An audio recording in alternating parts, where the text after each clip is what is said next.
So all the so like pretty much what microevolution teaches, as Nathan said, that it's a change within the same species, and so that's what the Bible actually teaches and stuff.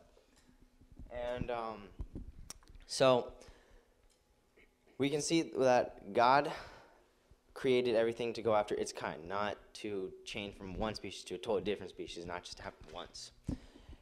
And so let's just look at some key points of evolution. So Charles Darwin, one of the founding fathers of evolution, and can you get the notes? Yeah. So Charles Darwin was one of the founding fathers of evolution, and all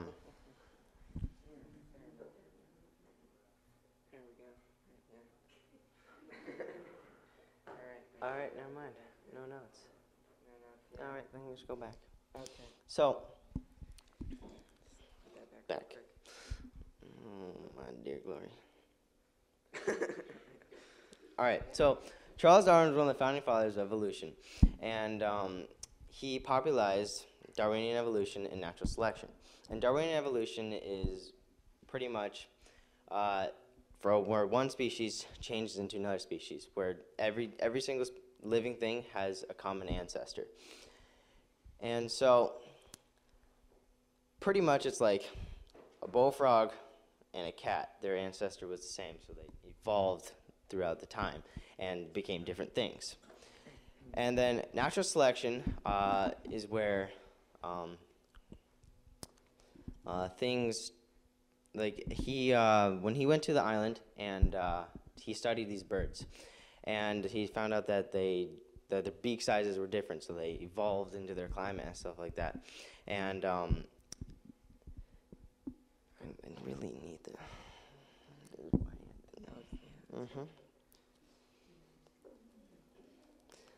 But well, still winging it. All right, so the next thing we're going to talk about is spontaneous generation. So you may be asking yourselves, what is spontaneous generation? So it basically means that life can come from non-life. Yeah. So this was like one of the major, like it basically dominated scientific thinking back in the olden days. And then it was disproved by Louis Pasteur in 1859 by a simple experiment. He even said later, right here, never will the doctrine of spontaneous generation recover from the mortal blow struck by this simple experiment. So yeah, next we're going to talk about mutations.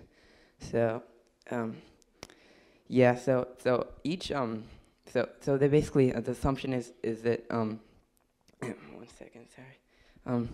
Yeah, the assumption is that we basically have like 46 chromosomes and stuff in our body, and each of them like determines our skin texture and our size and all that stuff. But scientists assumed that maybe sometimes there's like unusual pairing and stuff in the genes and stuff, which cause like different species to come out. So you see these fish here, they basically believe like there was unusual pairing in the fish, and which caused them to like maybe turn into amphibians or something.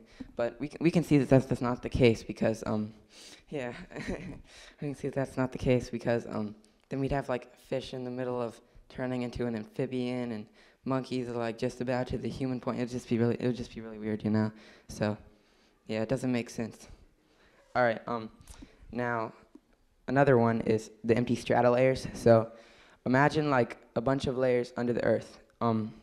So the scientists have claimed to find like tons of fossils in all these layers and stuff, which they have found fossils, but like deep down below on the very like the first few layers are called the Cambria layers, and they haven't found any fossils in these layers, which basically it's like a missing piece in the puzzle. Like if they haven't found fossils in the beginning, like, and they say that we've evolved from like all these other animals, wouldn't they have found like fossils from those animals or something like that, you know?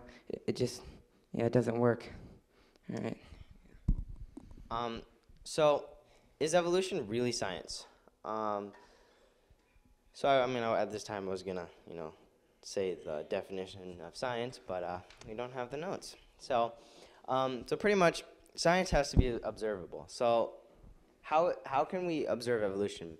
Because even one of the big evolutionists now, Richard Dawkins, said that you can't observe evolution because it happens over an extended period of time. It happens too long. So how can we observe it? So if they're saying that evolution is science, then how is it science if we can't observe it? And then it has to be testable. And as we talked about before, Louis Pasteur, he tried to test evolution. He tried to create life from non-life, but he just couldn't do it. So how is it still science if it's been failed when you test it? And then evolution completely goes against the law of conservation of mass, because they're saying that life comes from non-life, so you're gaining mass. And the law of conservation of mass says mass cannot be gained nor destroyed. So if we can't destroy and we can't gain, then how is everything coming together? So pretty much there's science. So scientists, they're saying that evolution is science, and then one of their own scientific laws goes against them. So pretty much they're contradicting themselves. And then there's actually a website that they'll try and, because they're like all these people, they're atheists and stuff like that. They're brilliant, smart people.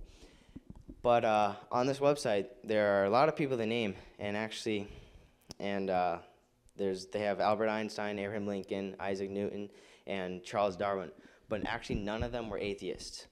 Albert Einstein said that the Creator is unknowable, and was angry that people actually said he was an atheist. And Abraham Lincoln talked about God many times and throughout his life. And Sir Isaac Newton said that of all the universe and its beauties could only have come from the counsel and dominion of an intelligent, powerful being. And then in one of Charles Darwin's letters, he even told someone, he said, "I am not an atheist." All right, so another atheist argument is that this coccyx here, or the tailbone, it's just kind of like a leftover part of like us evolving from monkeys to humans, you know.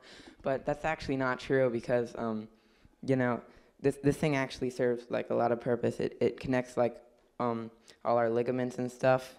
It just serves a great purpose in connecting things. So it's basically like a natural connector in our bodies. And then there's appendix.